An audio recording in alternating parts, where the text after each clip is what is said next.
Hi, I'm Dr. Chuck Murphy. I'm at the Patient Safety Movement mid-year meeting, which is being held at the Inova Center for Personalized Health. This morning I'm joined by Dr. Mike Ramsay. Mike is the chairman of the Department of Anesthesia at Baylor.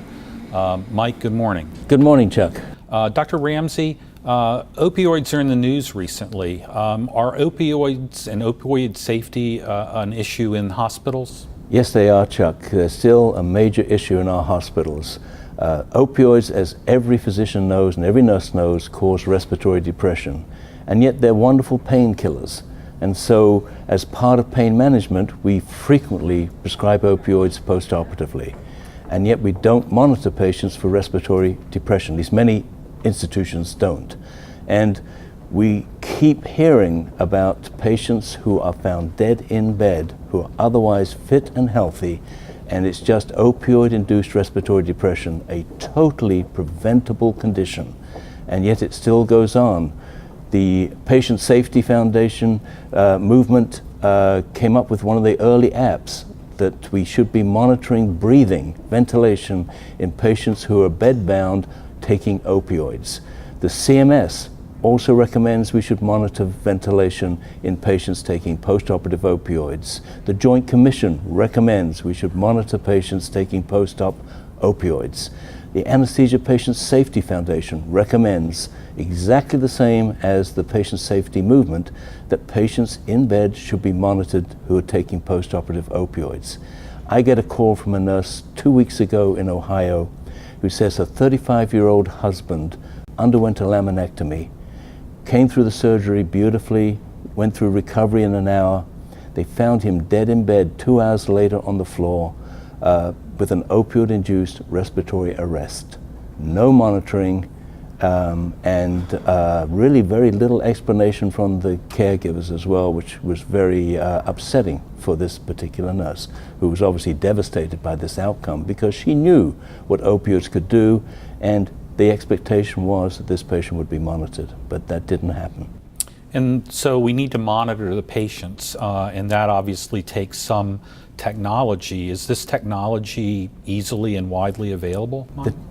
When you think about technology, non-invasive technology, everybody's got a watch on that'll measure something, heart rate, number of steps you walk today. That all these different portable electronic devices available, and they're readily available in hospitals to measure your oxygen, measure your carbon dioxide, measure your respiratory rate. Any one of these would have saved this patient. They're readily available, they're not expensive, and they can feed information straight back into the caregiver. The nurse can have a smartphone on. These technology devices can alert her on the smartphone, go check on this patient. So the technology is there. So this seems very straightforward in that we could be saving many lives per year with a fairly simple solution. Exactly. And I don't know why it's not been implemented, because all the major safety organizations are suggesting that we should do this, recommending we should do this. Now, I know anesthesiologists have become very good at a couple of other strategies. So there's multimodal pain control where you're using adjuncts other than opioids. Could you comment on that? Certainly, that's one of the ways we're getting around this lack of monitoring and the potential risk of respiratory depression is we're using much more regional anesthesia. We're using much more non-opioid analgesics so we can get patients up and out of bed within a few hours of major surgery. We're now able to do total knee joints and get the patient home as day surgery. And that's because we're using non-opioids to a major degree. But there's still some practices that are still using a lot of opioids. There's still some patients where you have to use a lot of opioids for pain management. But you've got to recognize the downside of doing that. They're wonderful analgesics, but they have this downside of respiratory depression that can kill you. And it does in our hospitals. Nobody in our hospital should be found dead in bed.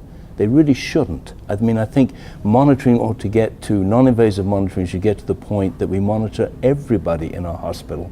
So you pick up sepsis early, you see a fast rising heart rate, you see respiratory rate increasing.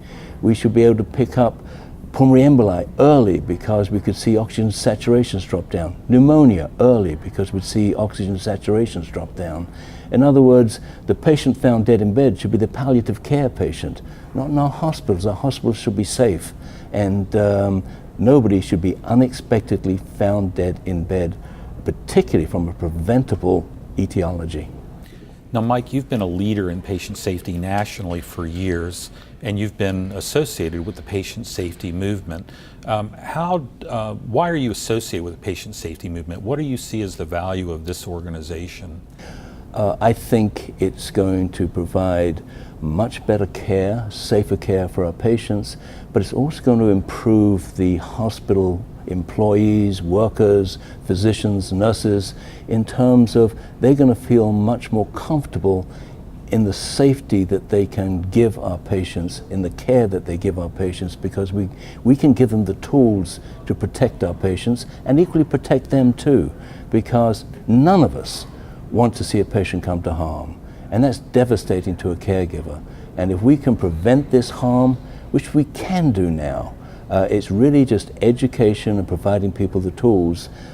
We can have a better staff, a better functioning staff, as well as having patients being kept healthy and getting out of our hospitals. Our hospitals should be the safest place a patient can go to, not the most risky place. And is the correct goal zero patient harm? Absolutely, absolutely. That's the goal we have to get to. It's going to be tough to get to zero, but we can at least put all the protective measures that our latest technology can give us and our latest education can give us in place, so that as we strive to get there, we do know we're doing the best that we can do. Well, Mike, thank you so much for actually your many contributions to patient safety, but also for joining us this morning and spending a few minutes with us. We really appreciate it. Chuck, thank you very much indeed for the opportunity.